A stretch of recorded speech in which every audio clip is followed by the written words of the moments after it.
Thank you, Karen. And thank you to all of you for being here today. Here in Minnesota, where I am, it is a gorgeous sunny day. We should all be playing outside, but dedication to our craft with children. Thank you for being here. I'm Jonathan Fribley. As I mentioned, I'm in Minnesota. I've had the privilege at various times of working with some folks in various places in Illinois, and glad to be connected with you folks today. In addition to thanking you, let's make sure we thank Karen Amundsen and everyone with early childhood professional learning that makes these webinars possible. We will be thinking today about an early literacy strategy um, referred to as shared reading, and we can think some together about using that process. Reading is probably, or at least possibly, the most cognitively complex activity that any of us accomplish in our lives. It certainly is the most challenging cognitive activity of schooling. And young children, emergent readers, really rely on knowledge being shared with them in ways that they can comprehend. So that will be us. Oops. Let's see. My microphone is muted. Are other people hearing okay? People are hearing? Okay. So I'm sorry, Alma. It sounds like maybe it's you. Not you in particular, your audio. We are all fine. Sometimes our computers are not. So I wish you well with that. Um, so shared reading is a term that's sometimes used for a variety of activities. Today, we're going to use it as a reference to intentional selection and reading of books in strategies that scaffold early readers' understanding of print concepts.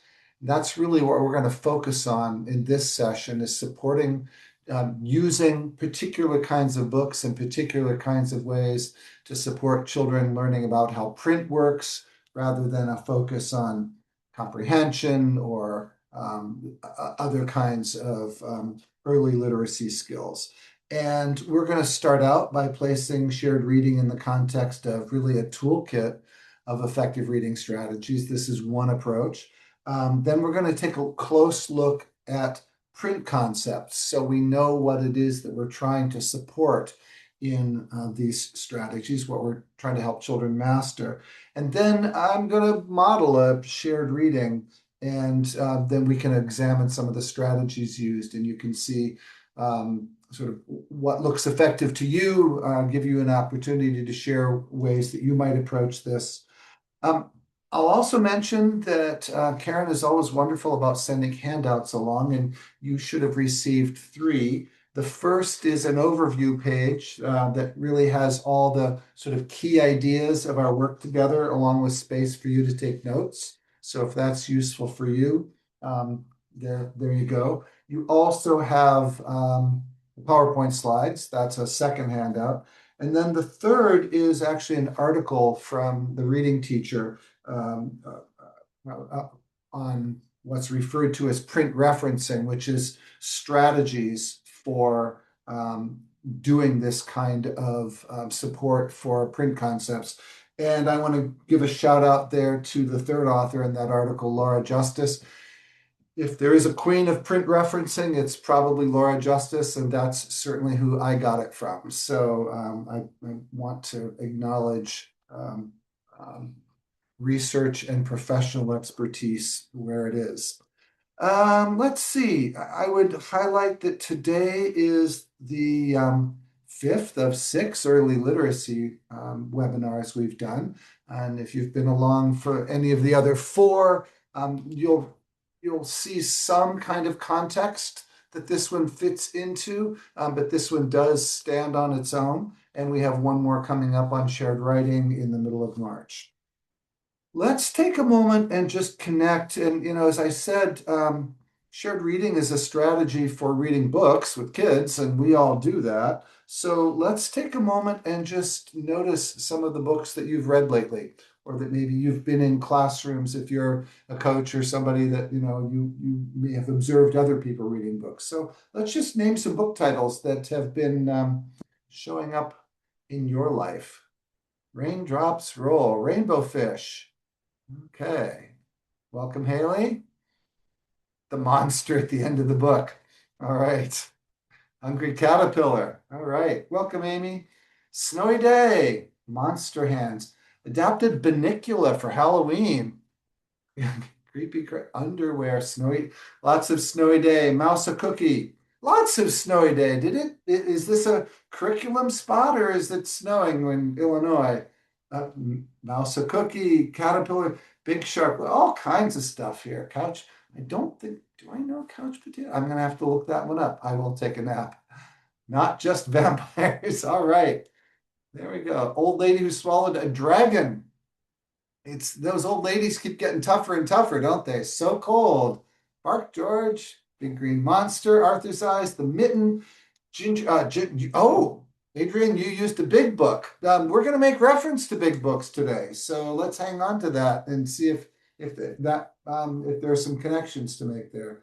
The Mitten, Arthur's Tooth, Feeling My Jory John Arthur. Okay, Author Studies, Mouse a Cookie. All right. So I want to highlight there are lots of awesome children's books, and some of them work great for this purpose, and some of them don't. And one of the things I want to invite you to think about as we go through our webinar today is which books that you use currently might benefit from some of these strategies, and to be clear, which books you might want to sort of stay clear from. Oops, we got a looks like something happened here to there we go. All right, sorry about that. So let's think a little bit about what shared reading is, and that will get us into sort of thinking about those different books and different ways to look at them. One sort of typology or sort of overview of ways that books are used in early childhood classrooms would identify 4 strategies. And these are sequenced here from most adult support and scaffolding to least, right? Repeated interactive read alouds. Those of you who, we actually did a session on that earlier, and that's very much a high support strategy. And as we'll talk about in a bit, that's really with a comprehension focus. Shared reading is what we're going to look at, and shared reading is also a pretty high support strategy, but the focus is more on print and fluency than it is on understanding. And of course, that has some implications for what books we choose. Guided reading and independent reading are not that widely used in early childhood settings, but certainly show up in, well, I'm curious how many of you end up with children who are doing independent reading in kindergarten or in, every once in a while, there's someone in preschool. But we're going to focus on this high support strategy, which is distinct from repeated interactive of shared.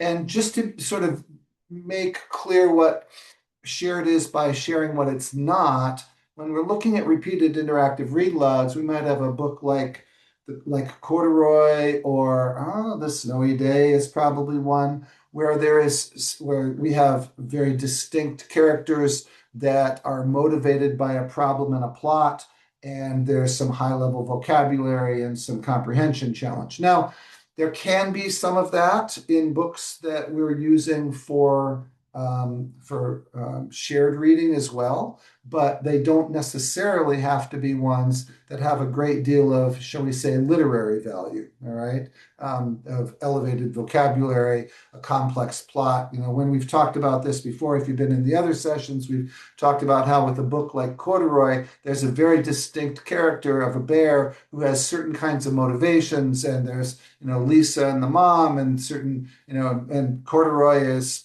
feeling like he'd like to go home with somebody, and he's stuck on a shelf because he's missing a button, and goes on a quest to find that button and encounters law enforcement and has consequences for that. And at the end, everybody is quite relieved and delighted, right? Because they're clearly friends. And there's all sorts of vocabulary in that book, escalator being one, for example. And so the focus here is on comprehension and vocabulary.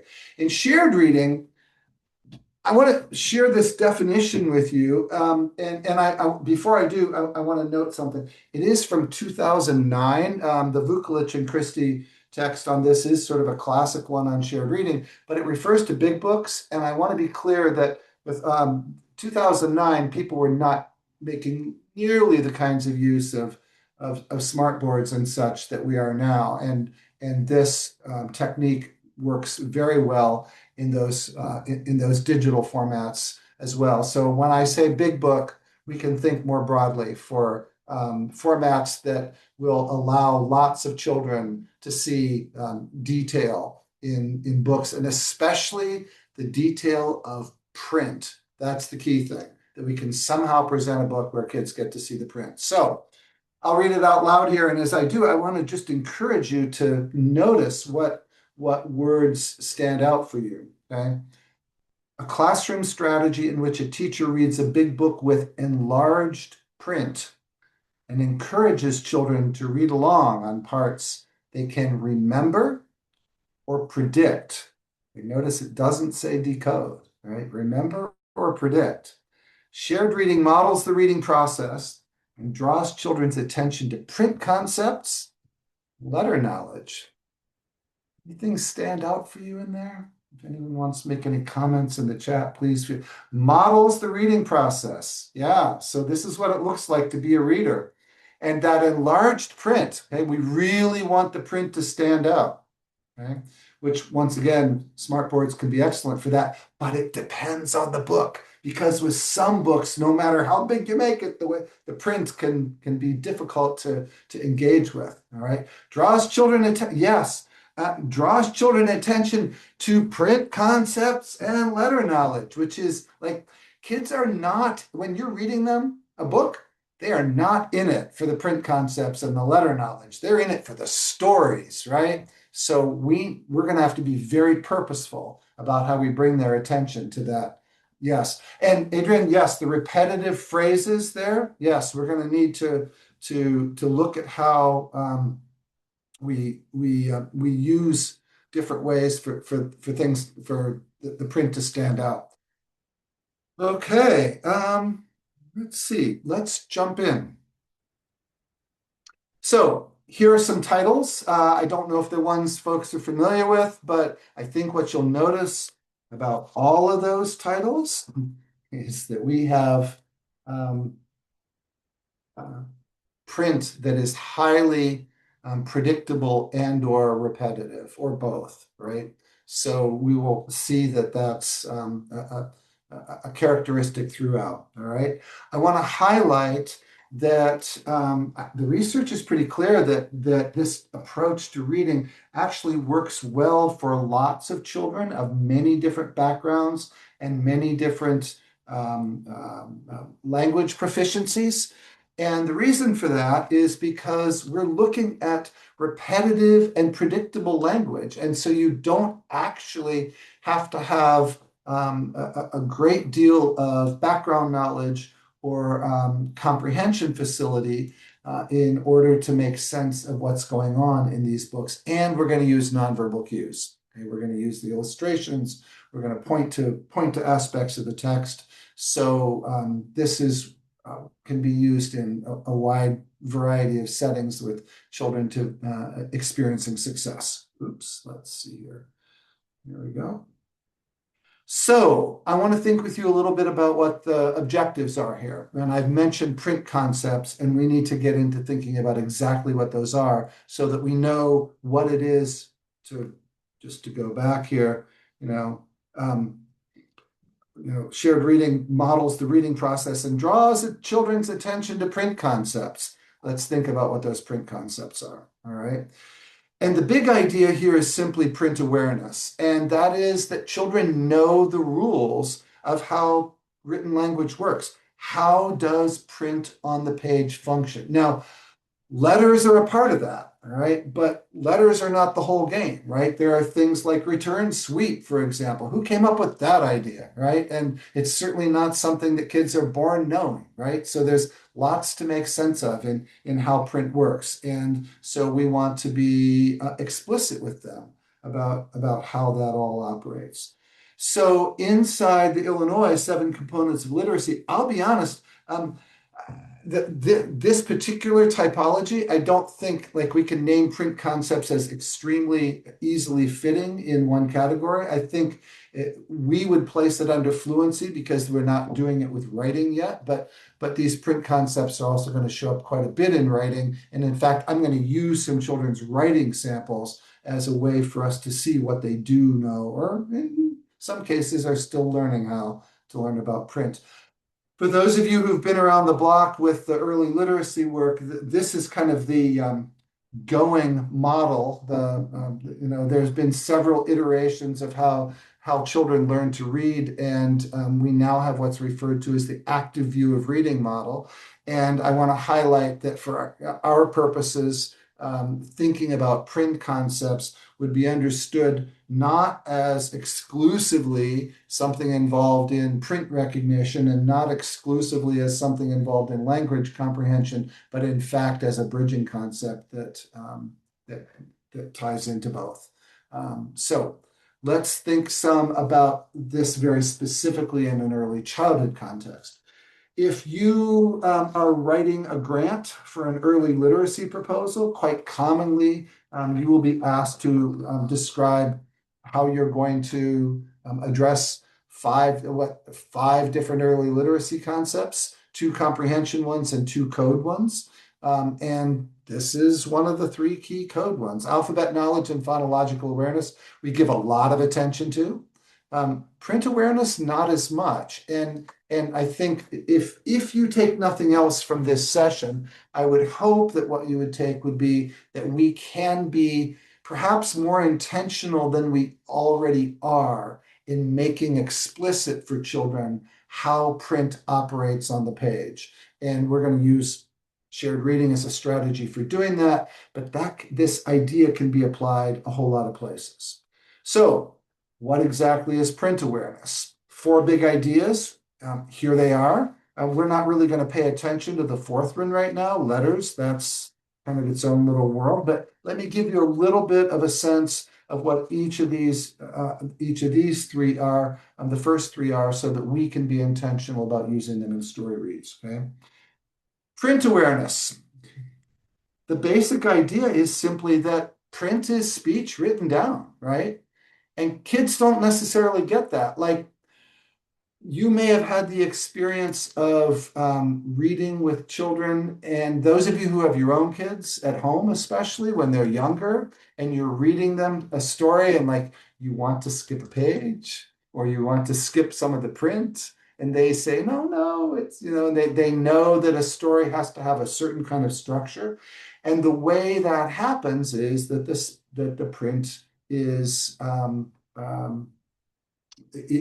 carrying the speech, right? And that's where we find the meaning. And in fact, when children are looking at a book, and this is going to be a really important consideration for us, when children are looking at a book, there's actually eye scanning research that's gone on. Children generally are not paying attention to those blobs of letters, okay? They're looking at the pictures, right? So this idea of paying attention to the print is in itself an important act, okay? And then, of course, what's going on with that print? It carries meaning. And so it's powerful. It accomplishes things. It has all sorts of functions. We can put it in a book in order to tell a story. We can put it on a cubby so we know whose cubby it is. We can put it under the line helper's sign so that we know who the line helper is, and so on and so forth. There's all kinds of things we can do. We can put it in a menu, right? And then finally, and we're not going to we'll pay a little of attention to this, is that print actually can happen in some certain kinds of ways that convey meaning. But this is the big one, that it is the print that carries the message, all right? And the picture here is a former student of mine named Jackson, and he does not yet know how to form any letters, okay? Not even the J for Jackson yet, and he really wants to, okay? But when this picture was taken, but he does know that print is powerful. And he had been sitting in that chair, and he wanted to keep sitting in that chair. So he got a Post-it note, and put a bunch of stuff on it and stuck it on that chair. And he said, this says this is my chair. Okay, so he doesn't know how, like the conventions of print, he doesn't know letters, but he has this really powerful idea that I make marks on paper in order to communicate meaning. All right. And so we want kids to be experiencing that. We also, as they do that, can start making sense of how the print is organized. All right. And if we put it all in one place, here's the sort of going list for what kids are making sense of. Okay. At the print level, they got to learn that print goes left to right, goes top to bottom, that weird thing of return sweep, where we put it on the page. Then when we start looking at books, we read books front to back. Who knew? Why not just start in the middle, right? No, we always start at the front, okay? And then there are all these things about how books are put together. The title page, the dedication page, the author and illustrator. And then even when we get into genres, there's all sorts of stuff from there. We can see what children know about these things oftentimes by looking at their writing. So let me show you a writing sample here. Can you see what that says? Transportations. Pretty good for preschool, huh? And in fact, just so you know, this is the cover of a book, and each succeeding page had a different kind of transportation in it. There was a page for bikes, there was a page for buses, so on and so forth. What do you notice about what this child knows about how print is organized? What can you see here? Cassandra's going like this with, yeah, print goes left to right. Okay, yeah, left to right. Although, look at the second line. Isn't that, yeah. I got to the end over here. Yeah, we'll just go back the other way, right? So print starts left to right, okay, but does not yet have the idea of return sweep, right? That you go left to right, and then you go left to right again, which, I mean, it actually kind of makes sense that you'd wind back around like that, but that's not how it works. Centered on the page. George, good call there, right? That, like, if this is a cover, boom, there's the title right where you'd expect it to be. Okay, so definitely it's got the left to right, got the idea of a title. Front to back, here's the cover again, okay?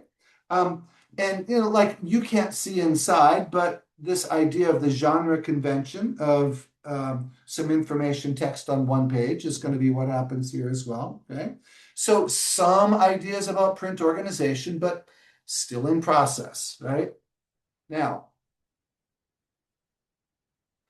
when we get to the text level, there's all kinds of organization that goes on as well there. And frankly, we're not going to look much at that today. Most of that shows up in nonfiction, in information text. And when we get those of you, we actually did a session earlier on information text, and this is much more relevant here. We will have a few places where some of this will show up, but mainly text organization it conveys lots of information in information books, okay, and not nearly so much in fiction. So the other sort of big idea that kids need to learn about with print is the idea of a word, right? That the way language shows up on the page is there's a word, and there's a word, and there's a word, and there's a word, right? And that they're all separated with a space. Some words have lots of letters, some words only have a few, okay? They're made up of, well, for that matter, words are made up of letters, okay? I'm sure that some of you have had children come to you with marks across a page and go, this says this. And, we want to honor that and respect that. And also, they need to learn that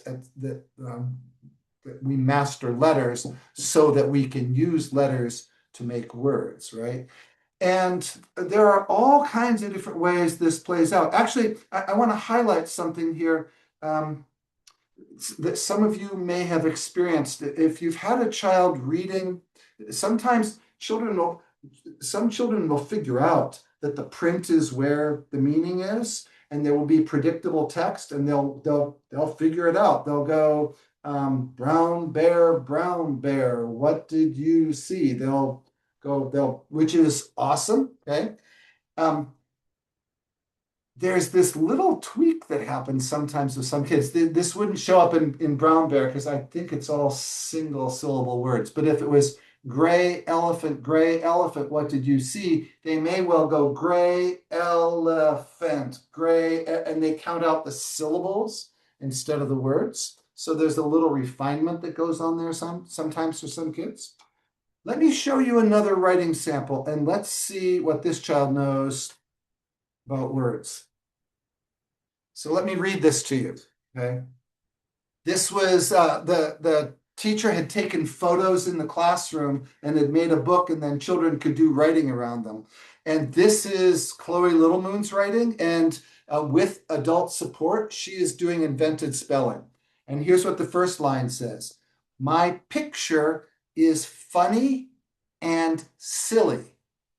You see that? Okay. "My cat socks is silly too. And we're playing in the water." Chloe Little Moon. Okay, first off, awesome, right? The invented spelling there is tremendous, right? So what are some things she knows about how words work? They're made of letters, okay? Letters and sounds have relationships. I can listen for sounds and determine the letters to write. Awesome, okay? And there's one basic rule about letters on the page that she doesn't have yet, right? Right? Separating them, right? Okay. And Amy, beginning, middle, and ending sounds, she's rocking it on the sounds, right? Absolutely. And she has not yet learned to put spaces between words, right? I'm not concerned. She's going to do fine, right? But that is a next learning for her, right? Yeah, letters. Yeah, she hasn't yet learned about spacing. Now, this child here, they've got it on spacing, right? And just to highlight, spacing isn't everything. This is light years away in some ways, right? But this child has gotten a certain convention of how print works that Chloe has not yet. Okay. So let's take a moment and connect this to preschool and kindergarten standards, because the connection should be pretty obvious if you've spent time with your standards, right? In the early learning standards, this is 4A, understanding of the organization and basic features of text, right? And so what we're doing here is thinking about how can we be explicit about helping children focus on the print, get the idea that we're going left to right, top to bottom, the relationship between spoken and written words, spaces between words, grouping of letters, those sorts of things, right? And interestingly, the kindergarten standards don't look that different, okay? And with the main difference simply being that they expect kindergartners to recognize and name all the upper and lowercase letters. But in terms of understanding how print works, we're working on the same stuff, all right? So let's take a peek at just a quick attention to as we move into shared reading, in addition to print concepts, okay, which we've just spent the big focus on here. There are certainly other aspects of print that can be referenced in a shared reading. There can be some benefit to, and I will model some of, okay?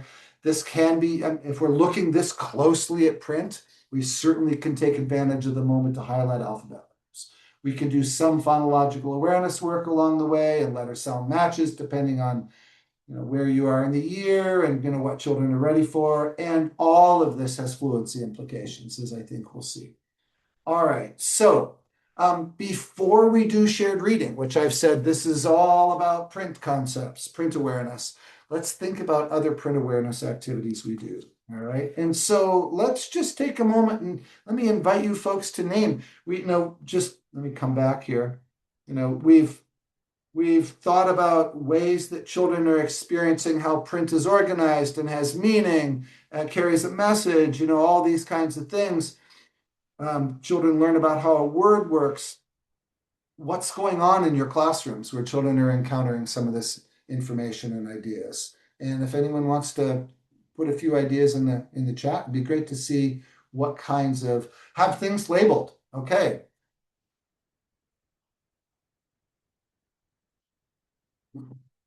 Labels with pictures, signing up. Absolutely. Every time a child writes their name, there's an opportunity there for learning. They're certainly learning about print having meaning, right? And the functions of it. Okay, classroom rules, directions, writing the question of the day. Okay, names around the room, the wait list, sign-in sheets, matching pictures, labels, dramatic play signs, music and wordplay. Look at all this. Adapted letters with letter stamps. Hey, I'm going too far. Yeah, great. The writing center, waitlist. I'm seeing lots of print out in the environment. I'm seeing tons of print in the environment. I'm seeing lots of functional print too, that we have waiting lists. We have places where children are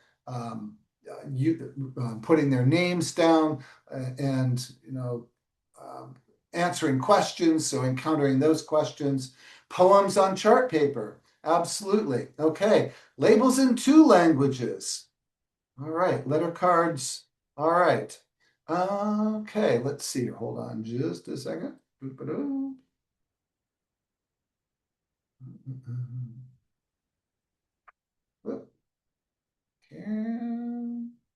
am I not seeing this? Hold on a second here. I am having some problems. Let me just make sure I know what's going on. All right. There we go. Okay. All right. So, lots of different ways that I think the key things that I'm seeing here are different ways of using environmental print and different ways of making print functional, where children are using it to accomplish things such as putting their names on lists and doing writing themselves. So let's play around with some of those. And one of the standards in any early childhood environment is to think about a print-rich environment, right? When there is print in the environment, it's potentially a powerful tool for teaching children about print awareness, right? Because they're encountering words, they're encountering letters, they're encountering print having meaning and power and function, right? The keys, a couple keys though. One is it's not always well designed for children to interact with. And another key is children don't always use it. So we're going to need to think a little bit about both of those. Okay. Here is a print-rich environment in the sense that there's lots of print.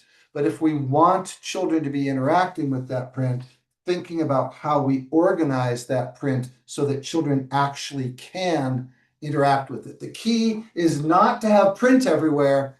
The key is there to be print that children are using, okay, that children are purposefully interacting with in order to accomplish something in their day. All right. And that's a challenging kind of thing.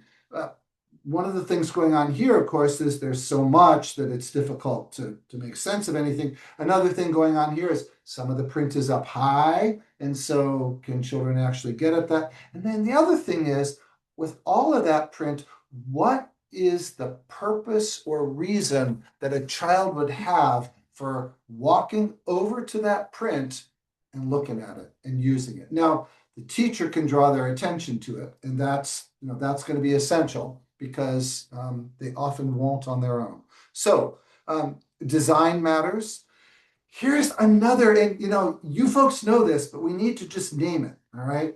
That when it is possible for children to use non-print cues in order to get the information they need, oftentimes they will attend to the non-print cues, right? So when we put both a picture and a name on a cubby, what is going to take that child in to interacting with the name?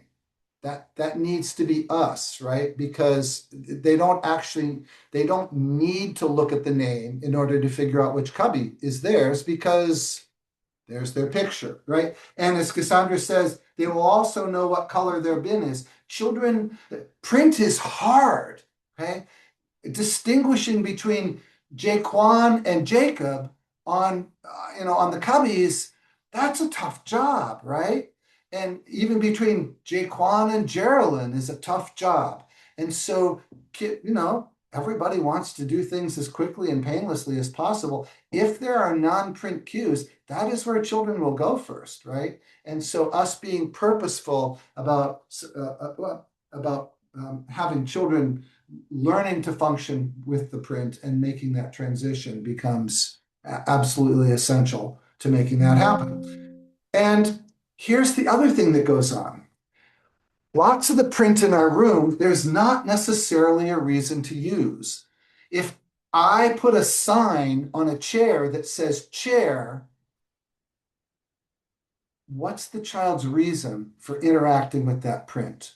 Do they need that label to go, geez, I'm looking all around the classroom for a chair. I wonder where I can find one. Oh, that says chair. I can sit there. No, that isn't what goes on, right? So there is no reason for them to use that print in a functional kind of way. Now we can play games with that. We can have people find something in the room that begins with C or something like that. But if print is about having a function, then this doesn't get us there. Your helper sign, that gets you there, right? Because if you have a child, whatever the favorite task is in your classroom, feeding the fish, being the line leader, whatever that is, if there's a note that says line leader and it has somebody's name underneath it, everybody wants to make sense of that print, right? Because I want to be the line leader. I want to feed the fish. I used to be involved in some Montessori programs, and who knows how people manage things with licensing. But they had an activity in that classroom they called the potato work, okay? Where children would take a potato and scrub it and poke it with a fork and put it in a toaster oven and turn the toaster oven on and make themselves a baked potato, okay? Well, is that a danger? Yes. And so what the teacher had was she had a wooden sign that said in big red letters, HOT. And part of what you were supposed to do when you turned on the toaster oven was you were supposed to put the hot sign in front of it. Every child in that class knew how to read the word hot because nobody wanted to get burnt, right? So that's functional print. And so then that becomes our challenge is how can we provide print in a classroom that children want to interact with. So the research says that print-rich environments are often either little or poorly used. And, hopefully yours is a model, but let's be aware that sometimes there's not a reason to use the print or the children don't have the information needed to interact with the print or the adults don't give it the support. So it would be beneficial to make sure that our print-rich environment is happening in high quality, scaffolded kinds of ways. But we also want to use books. So let's talk about books.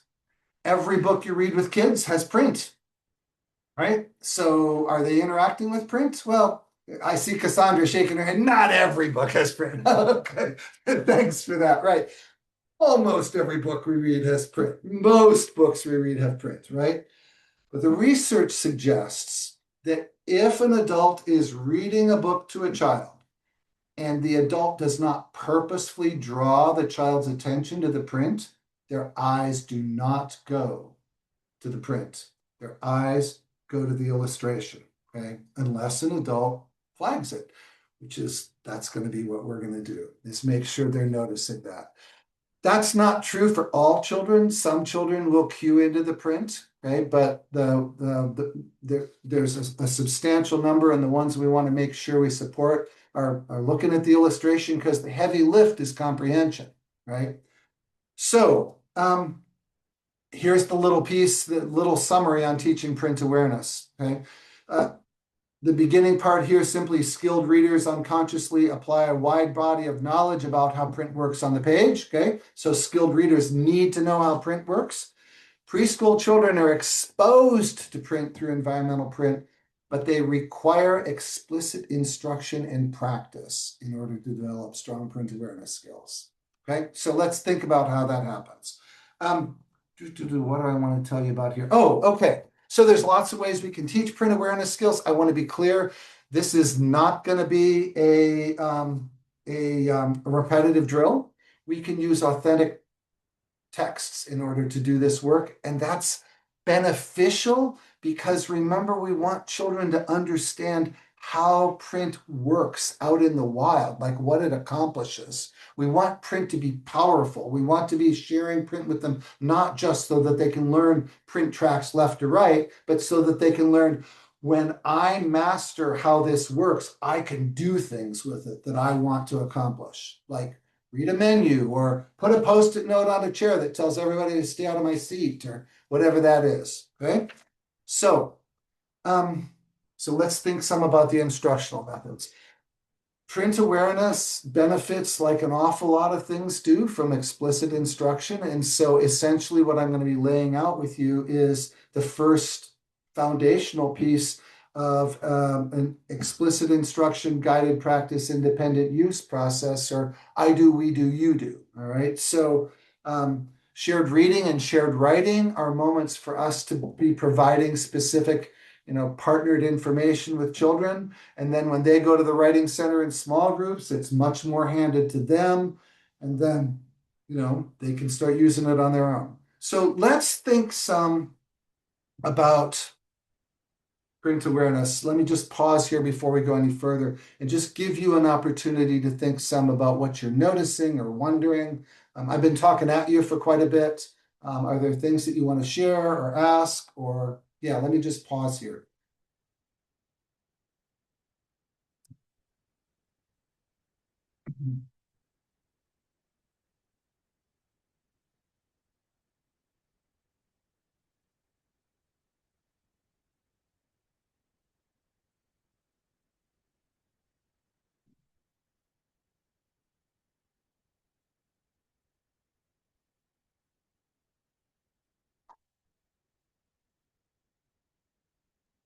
What can you do as a preschool teacher, as a student, as a high-level reader?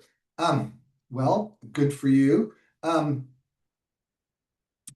think with regard to this work here, I think what we're going to see is that we can give them an opportunity to participate along with everyone else. And we'll also probably need to do those kinds of cues where we invite children to pause and collect their thoughts so that one child isn't doing all the answering. So, what I'm seeing here is I'm seeing folks responding to what's on this page, and that wasn't my intent, but that's interesting as well. And so let's just jump into print awareness, okay? Because that looks like where we're going, okay? And first thing I want to do is think with you about selecting texts. And essentially, I want to offer to you that what we want to find are texts that have certain language characteristics and have certain print characteristics. And the language characteristics are around essentially predictable text, okay? Then that will be with repetition, with rhyming, and sometimes with clues. So let's take a look at that. Let's look at some language characteristics that will work well for this, all right? So this is from the book Time for Bed, all right? And I'm going to read you part of the text, and I'm going to ask you folks to fill in the whited out section.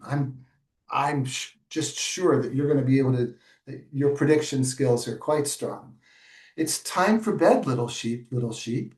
The whole wide world is going to sleep, sleep, sleep, sleep. Why did you say sleep? Because it rhymes, right? Because it looks chill on this page too, right? Okay. It wasn't going to be the whole wide world is going to Vegas, right? Because It doesn't rhyme, and because this doesn't look like we're partying, right? It looks like a sleep scene. So if your first thought is sleep, then that's easily confirmed, right? Sleep rhymes with sheep. So when we choose a book like this and we use this with children, they may be able to fill in the rhyme, or even if they can't, they may not be able to do this as quickly as you the first time, but on the third read, they're going to get it, right? So, absolutely. So this is a predictable text, easily predictable for you. It becomes predictable for children as we do more readings, okay? Here's the next page. It's time for bed. Little mouse, darkness is falling all over the house. Now, there are a variety of cues on this page. One is the repetitive text, right? It's time for bed, little, okay? We've also got rhyming again. Darkness is mouse and house in this case, right? So that aids the predictability. And then the other thing is, it's time for bed, little. It's not going to be little penguin, right? There's a mouse illustration. So children can use all of those cues in order to come up with a sensible prediction here. And to be clear, many children will not be able to get it first time. They might say gerbil or whatever, right? But once you've done this one or two times and they have a partially encoded memory, there are enough cues there between the rhyming and the clues and so on that they can make that prediction as well. All right. What got whited out here? It's time for bed, right? Okay. Because we have this repeating pattern. And by the fourth or fifth page, you can ask the kids to say what this begins with. So those the repetitions, the rhyming, okay, and the clues all help children make the predictions. All right. Now that's great, but for this to really be powerful, we want the print to stand out too, not just the language. We want the print to really stand out. And so what we're going to be looking for is books where the print is highly visible. Some of you were playing around with this right away because you look at that word froggy, right? Okay. Highly visible. Okay. Not too much print. If there's a sea of print in there on a book with a lot of text, it's hard to isolate, pay attention to any particular part. The phrase that is used for this is print salience. Okay, salience is the idea of something standing out. Okay, so here's low visibility. Okay, to look at our choose text with high visibility. The illustrations are interesting. You have to search to find the print, right? You can find it in there, but it doesn't stand out to a child. So this would not be a text that I would use for these purposes. The book of Stregonona is available as a big book, and I said, big books work great for this. Look at the amount of text on that page. We can't look at any particular word or phrase using this book because there's just too much. All right. Print salience. The print is prominent. Right? The word froggy stands out, right? So when we come to this page, and those of you who've read this book, you know that this shows up several times, right? So I can, I'm going to do something here that's a little awkward on Zoom, but your smartboard works better than this, and so does just your highlighting. And that is, I can point to this word froggy here, and we do this on 2 or 3 pages. Children see that word easily. Something else going on here, right, is because the word is great big like that, we can talk with them. So we can say, so when they made this book, they made that word froggy really big. So when the mama frog says froggy, how do you think she says it? Do you think she says it with a little voice like froggy? No, so no, it's a great big word, isn't it? Let's say it the way she'd say it. Froggy, right? So that print salience actually also gives clues about, they're essentially comprehension clues at that point, right? Okay, so print salience. Here's a simple poem chart that a teacher created in their classroom. And where's the print salience here? We've got fair amount of print in there. There were five little fish swimming in the sea, teasing Mr. Shark. You can't catch me. Along came Mr. Shark, as quiet and can be. And what's every child's favorite word in this poem anyway? It's snap, right? So the teachers made snap great big. You read this once, by the second reading, the kids are all reading that word, right? So high print salience. And there are all kinds of texts that can be used for this. And, as I mentioned, commercial books, big books, teacher big books, poetry posters, predictable charts like we just saw, your smart board, projectable books. Are there other? It's hard sometimes to keep up with what's available in tech. Is there, when you're thinking about ways to make a book visible for children, any other techniques that you can think of here? Oh, and Cassandra had noted the repetition of that letter R. Thank you. Yeah. Well, maybe that's it for right now anyway. There'll be something new. Um, so we started out by naming a whole bunch of books that people are reading. Let's pause now and see if you can think of any particular books or stories that you use that might be especially suitable for this. And they might be something you've created, they might be a commercial book. Maybe they're things you've used in this way before, or maybe you're just thinking about mouse paint. I have to say, I haven't looked at that one for a while. I'll have to go I'm not recalling the, um, yeah, I'm not recalling it well. Chicka Chicka Boom Boom is predictable, has rhyme, there's not a ton of text on the page. Some of it really stands out. Oh, simple stories. Yeah. Simple stories, Donna, would those be, are those some of those ones where you have a sentence stem? Oftentimes that will work. Okay. Brown bear, brown bear. All right. The Froggy book, absolutely. There was an old lady. There's predictable text in there. Nursery rhymes have that as well. Okay.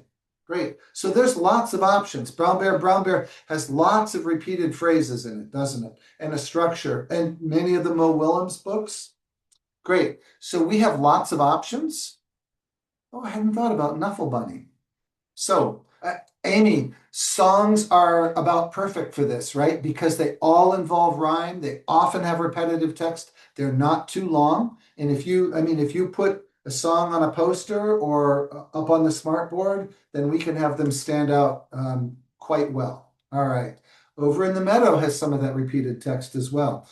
I do want to highlight that sometimes the language will be strong and the particular format of the book may not make the print especially visible. And so that'll be something to pay attention to. And I'm going to do a model read with one, and hopefully that'll get us thinking about some of that. All right. So here are some titles that are actually available in the old style big book format that work well for this. Okay. Down by the Bay would certainly as well. Yeah. But this Time for Bed book is one. One Duck Stuck is the one I'm going to read. In the Tall, Tall Grass, there's the photo of that there. Quick as a Cricket is an old time one. Spilt Milk is pretty awesome for that. Lots of repetitive language in there.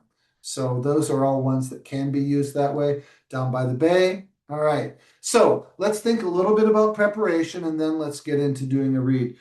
I would suggest that you read the book a few times ahead of time so that you can make a plan for the reading.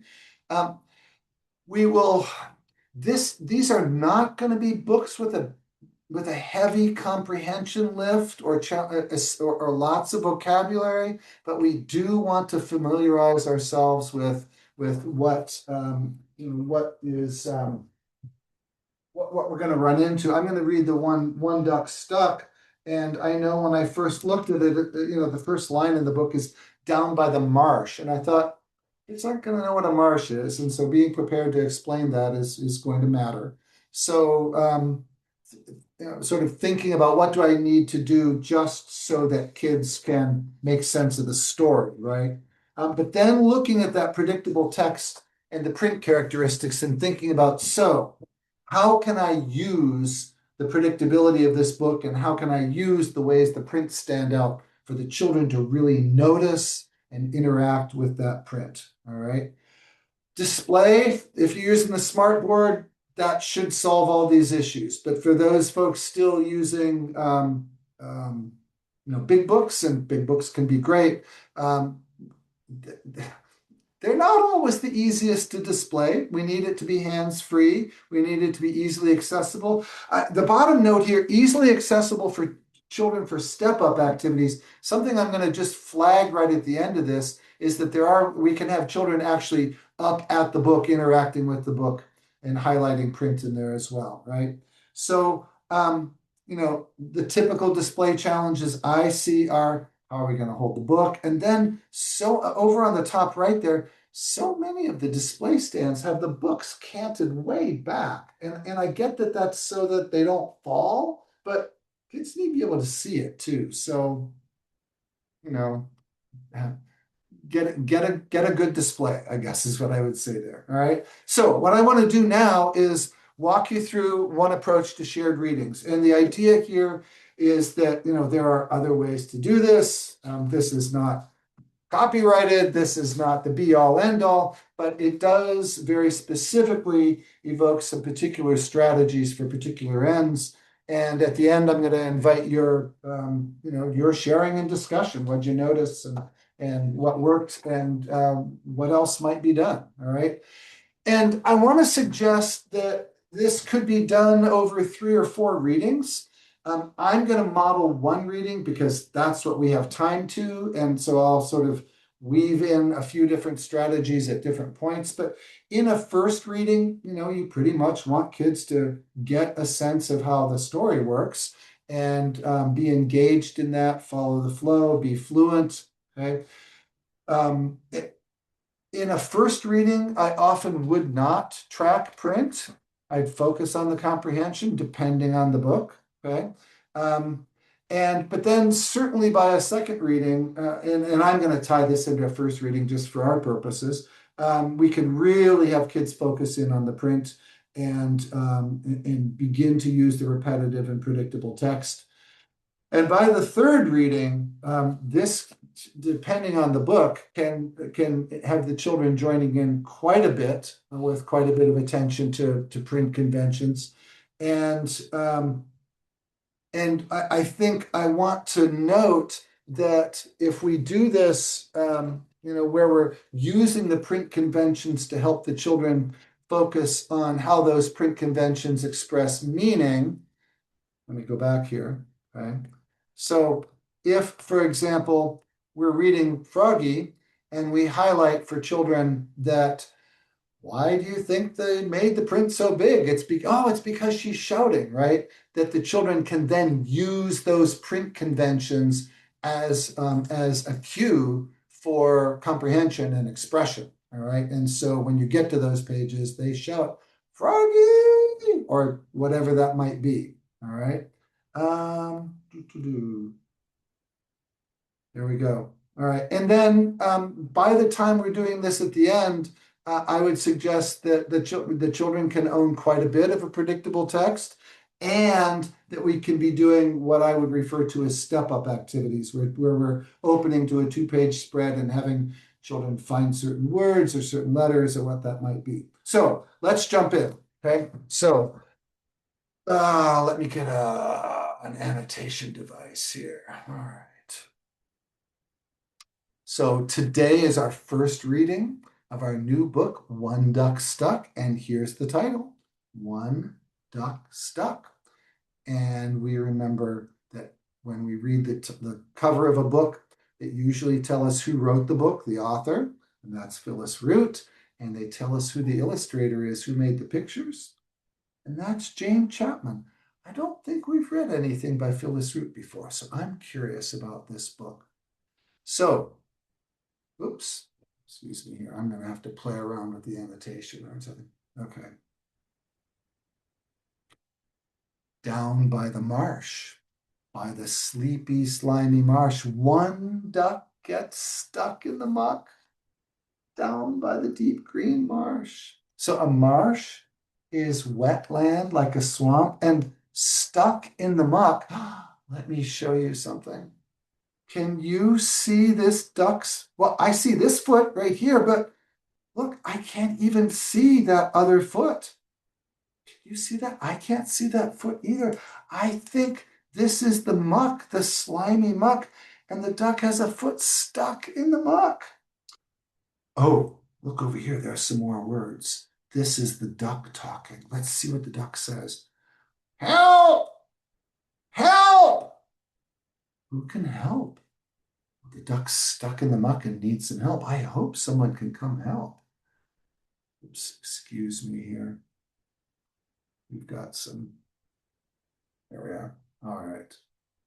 So let's see if someone can help. Oh, two fish come to help. Look at the fish here. Oops, sorry. We can. That's the fish talking.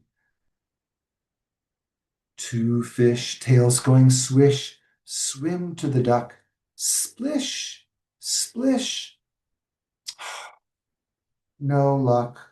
The duck stays stuck deep in the muck, down by the squishy, fishy marsh. Oh, look, her foot's still there. The duck is still stuck. So, oh, over here are the duck's words again. Help! Help! Who can help? I wonder if another animal can help. Let's find out. We can. We can. Oh, look up here. Here are the words where the moose are talking. They say, we can. We can. See the words? They think they can get the duck out. Let's see. Three moose. They're great big. Maybe they'll get the duck. Three moose munching on spruce. Those are trees they like to eat. Plod to the duck. Clomp. Clomp. No luck. The duck stays stuck deep in the muck, down by the swampy, chompy marsh. Help! Help! I read over on the right side. Here's the duck again. Help! Help! It seems like when someone can't help her, then she calls out for more help. Let's see. I wonder. Oh, here it says again. Who can help? Let's see if someone else can come help. We can. We can. Oh, look at these little creatures here. Those are crickets. And here are their words up here. We can. We can. That's the crickets talking. Let's see if they get the duck out. I don't know if the moose couldn't do it. I don't know how a cricket's going to do it, but let's see. Four crickets chirping in the thickets leap to the duck. Bleep, bleep. The crickets make a bleep noise. See, this word right here starts with P. Bleep. And so does this one. Bleep. And they look the same. They both say bleep, bleep. Let's make cricket noises together. Ready? Bleep, bleep. Did the crickets get them? No luck. The duck stays stuck deep in the muck down by the pricky, sticky marsh. Look right here. See this word, this little word right here? N-O. N-O spells no for no luck. Well, let's see what the duck says. Help! Help! Who can help? We can. We can. Oh, maybe I better make a froggy voice because it's frogs. Whoops, sorry about that. We can. We can. Here it says, we can. We can. Five frogs hopping on logs jump to the duck. Oh, and I see some more words that begin with P. But this time it says, plop, plop, plop, plop. Oh, geez, I'm sorry, the pages keep jumping on me. No, oh, there's that word again. N-O, no luck. The duck says stuck. Stay stuck. You help me say that this time. Ready to say no luck? No luck. Oh my gosh, I'm so sorry. No luck. The duck stays stuck deep in the muck down by the creaky croaky marsh. Geez, goodness. What do you think the duck's going to say? Let's all say it together. Ready? Help! Help! Who can help? In later reads, I might ask more questions. So perhaps on this page, I might ask, here's where the skunks talk up here. What do you think they say? And if we've done this often enough, and certainly in the second read, the children can read, here it says, we can, right? And did the skunks get her out? So let's read it again here. No, oh my goodness. I'm so sorry. No luck. And notice I'm focusing on the no luck and not this whole text down here, all right? And then we can come over here, and what does the duck say? Help, help. And then it says, who can help, right? And so then we can do the same with later pages where we can indicate, once again, we can have the children identify the animal here. And what do they say? We can, oh goodness, we can. On this page in a later read, I might say, I am seeing so many of one letter here, and it's the letter for snails. It says 7 snails. Do you see this letter S here for snails? Anybody come up to the page here and find another letter S? And so we might look for letter S's on this page, right? Or when we've done this enough, we might come to this page and I might just say, what do you think it says here? And invite the children to read. We can. We've seen these words before, right? We can. Now, this is not predictable text, and so this is all for me. They all helped the duck who got stuck in the muck. Look, I see the foot came out and the duck is smiling. It says, spluck. The duck got out. Oh. And now the duck doesn't say, help, help. The duck says, thanks. Thanks, said the duck, who got out of the muck down by the deep green marsh. And now the duck flies away. There's one more page. Oops. There's one more page. Oh, look at that moose. I'm looking down at that moose's feet. What do you notice about those moose's feet? Turn and tell your partner what you think might happen. Yeah. And Alma, thanks. We could have a whole discussion back here about it finally working when everybody steps in, right? Let's take a moment, and I apologize. That felt like a really choppy reading because I had all these jump aheads. Got a little flustered. I hope I still modeled some paying attention to text and both the using the print salience and the predictability. What did you notice that I did that hopefully, if it had been done smoother, would have been effective? And maybe if you have some other thoughts about things I didn't do or that you might have done, what are you noticing? Let's have some comments in the chat and then think a little bit about this. Okay, the voices were distinct for each animal. That actually helps considerably with this book because we can pay attention to the characters that way and see who's saying what. Amy, the suggestions of finding letters stepping up, we're going to have more to say about that. There are lots of repetitive words in this book, aren't there? And let me go back here. If we look at the structure of this text, we have repetition in the we can. We have repetition in the no luck. We have repetition in the help help. We have repetition in the who can help. And those were the structures I tried to take advantage of. In here with the seven snails and such, that's not predictable. It's not repetitive, so we can't use that. Same down here, the duck stays stuck is repetitive, but this phrase down below ends up not being repetitive, so we didn't use that. I also want to note that like we can really stands out in this text, and help really stands out. No luck doesn't stand out nearly as well, because it's just smaller print and it's in amongst others. I took the chance that no is distinct enough that we can make sense of that and play in particular with that. These sounds that the animals make, oops, the sloosh sloosh, or the plunk plunk, or the plop plop, and the pleep pleep, clomp clomp, they certainly stand out. There's a lot of print salience there, right? But it's harder to make use of that because, it goes from splish splish to clomp clomp to pleep pleep to plop plop. What I did try to make use of is we have all these repeating P's in pleep pleep and plop plop. Okay, words repeating, finding letters and repeating.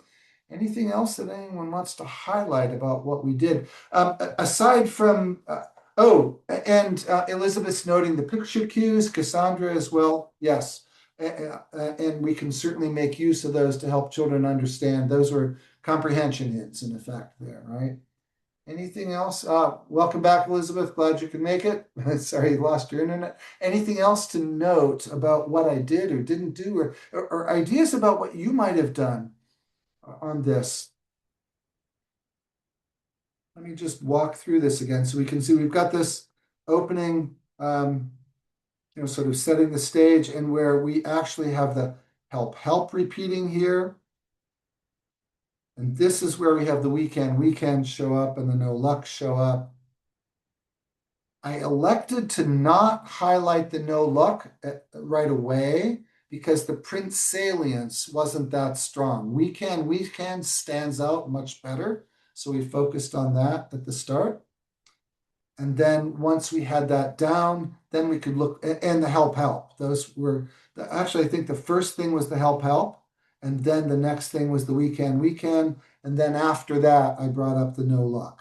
And I think that, if we get kids to notice that much print, that's a win. And later on, certainly in a second read, we can be more specific about the word we and about the word can and about the space between them and all those kinds of things if we want to do that. Okay. Cassandra's grouping the class by different animals and having them say the lines. Great. Okay. Something else that you can actually play around with in this that I did not, and that brings to mind for me, is you can make some use of the print conventions. So it's help with an exclamation point after it, right? Help! Help! And it's we can with an exclamation point after it. So, highlighting that print convention of the exclamation point and making use of that. And certainly you could have discussions about how the duck's level of distress might change. So, the help at the start. And by the time they get down here, it's like, help, and so use that. I would notice that the illustrator, I don't know who actually puts the print on. Is that the illustrator who does that? So I don't know how this works. I would assume so. And if that's the case, the illustrator did not change their font in any way on help. Could be the art director. I didn't know books had art directors, but of course they would. Thank you for that. But I will notice that in this illustration, by this point, we are seeing the duck with their beak open and their neck stretched out. So that might be a suggestion to go, help, right? And I don't know what's going on by the time you get snails all over your body. I don't know what to do with that. But I do want to highlight that it was purposeful that I chose this page for the S's, right? Because look at all those S's. And I want to use that to bring this around to another aspect of this.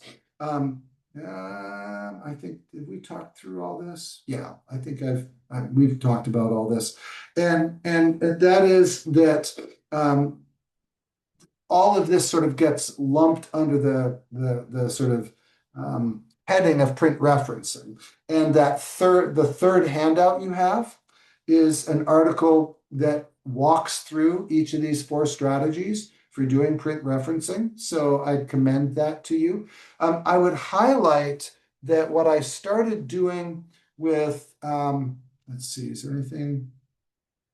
Yeah, okay. What I started doing with those letter S's was I started asking kids questions to bring them up to the book to start interacting with the text and with the illustrations. And they would call that requesting in there. And let's see, what else do we need to reference about this? Think about, you can be intentional about the questions you ask for print referencing, I guess, is what I would highlight, right? And so once we've read this book one or two times, then we can invite kids to come up and depending on where their skill level is, we can ask them to highlight where we start reading, or we can ask them to find a letter. We can ask them to find short words and long words, right? With a page like this one, let's see, let me come back here. With a page like this one, we could have them look for those S's. With a page like this one, we could have them find find an individual word. We could have them find a short word or a longer word. This book is not especially, some books are really good for that. This book is not especially good for that because there is the confounding factor of print of many different sizes. And so sometimes here a word will just look bigger because the art on the page makes it look bigger rather than because it has more letters. And so this would not necessarily be a great book to talk about there are such a thing as short words and long words. I might use a different book for that purpose. Let's see, what else do we want to reference with regard to those? Print, where do I start reading? End of the line. We talk about return sweep, finding particular letters, finding, giving children sounds and asking them to find those sounds. I do think that by the time you've read this a few times, you can hold up a page like this and ask children to find the word help, ask them to find the word we, ask them to find the word no, the word luck, and so on. So they can start identifying individual words, and then you can start playing around with the letters on those, okay? No is a really good word to analyze for sounds, right? Help is a little more complicated, but make choices on that. Let's see. All right. My goodness, I can't believe we've actually got a few extra minutes. So let me just pause here and give you a moment to think about what you've noticed in this session that you're thinking about you're doing, that this affirms for you. Keep rocking and rolling.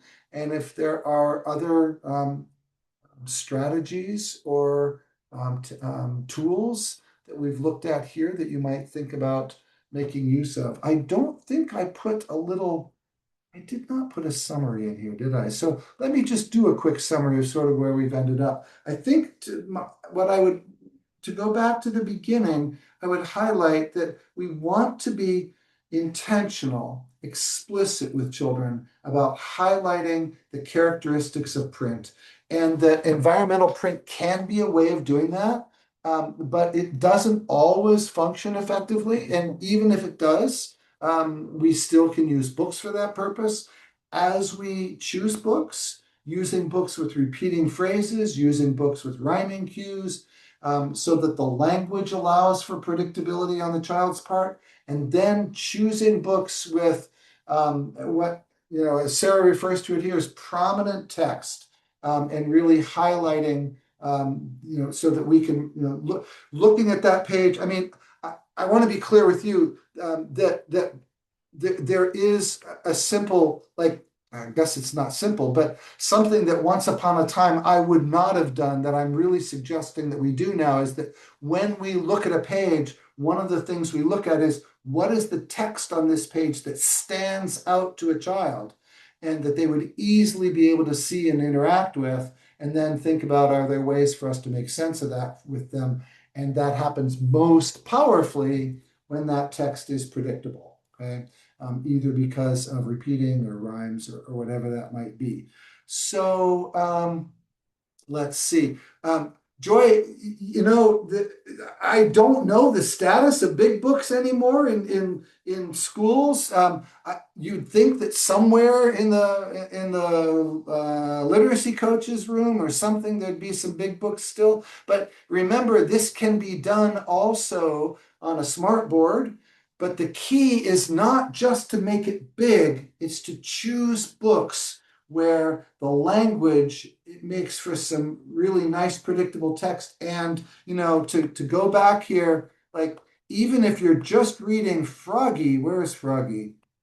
Where there, okay? That look at that print salience, right? That I can use that. I can use that particular word as a place for us to talk, right? So even if you're not doing highly predictable text and not doing big books, whatever the books are that you read, there are places in there. Children's books are rich in people who have clever ideas for how to help portray meaning through the print. So go for it. I think, let's see. I think, oh, okay, a couple things. In your PowerPoints, there are a few resources mentioned. This video here by Heidi Ann Mesmer is a nice one on essentially what we're talking about here. So take a look.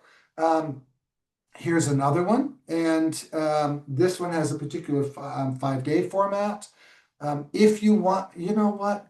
I wonder, I am going to come off mute here, so I'll come off screen share so I can actually drop these in the chat, because like you getting them off the PowerPoint is awkward for you. So there's one, and here's the other, if those are valuable for you. I want to tell you that I think the other thing I want to add is that if you simply go to YouTube and Google shared reading, you'll get a whole lot of hits. And I want to suggest to you that many of them I would not consider exemplary. So use them with a critical eye. It's awesome to be provided with resources, but they're not always things that we want to emulate. You've got this first article. That's one of the handouts. The second one was I did not include it, but if you want more, there's another article. There's a couple books. No, one's a book. The first one is on reading. This is not print referencing. This is the repeated interactive read alouds we mentioned earlier. If you're going, what was that about? Here's a couple resources for that. And I guess the final thing is, once again, thanks to Karen, thanks to all of you. Please be in touch if you have questions or comments. Oh, that's my old email, isn't it? Why did I leave that on here? I'm going to give you a better email. It's just my name. There are so few Fribleys in the world. And here's a number you can text if that's something you want to do. And I'd be glad to be in touch if that's useful for you. Otherwise, thank you for all you do with children. I don't get to spend my days anymore with them with regularity, so I'm jealous. Actually, I'm joyful for you. And thanks for being here together today.